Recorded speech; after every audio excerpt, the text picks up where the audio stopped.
తిరుమల క్షేత్రానికి వెళ్ళి స్వామి దర్శనం చేసి భక్తితో అక్కడ ప్రసాద రూపంగా లడ్డూ కానీ మరేదైనా ప్రసాదాన్ని తీసుకున్నప్పుడు దాన్ని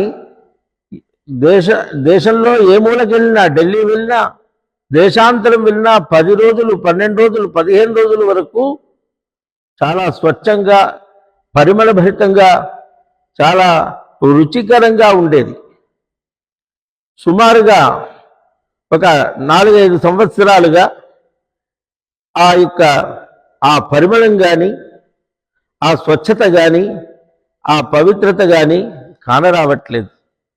తిరుమల నుంచి ఇంటికి వచ్చే లోపే 2 రోజుల్లోనే దాని యొక్క ఆ ఫ్రెష్నెస్ పోతున్నది.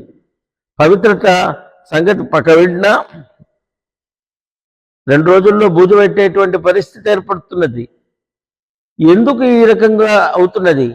నాసిరకమైనటువంటి సరుకులు. అది ఎవ్వరు దానికి బాధ్యులు అని మేమంటం లేదు. ఎవ్వరు బాధ్యులైనా వాళ్ళు కఠినంగా వాళ్ళని శిక్షించాలి. అట్లాంటి దైవ విషయంలో ఇది కేవలం ఒక హిందూ సమాజంలో, భారతీయ సనాతన ధర్మంలో చాలా కేంద్ర స్థానం తిరుమల తిరుపతి దేవస్థానం.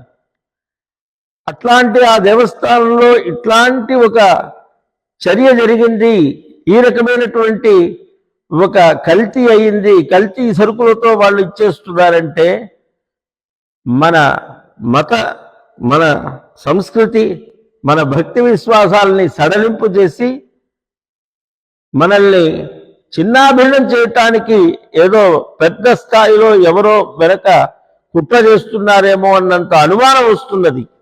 కాబట్టి ప్రతి ఒక్క ఆస్తికుడు, ప్రతి ఒక్క భారతీయుడు స్పందించి ఇటువంటి చర్య ఎక్కడ, ఎప్పుడు, ఎలాగా ఇలాంటివి పునరావృత్తి కాకుండా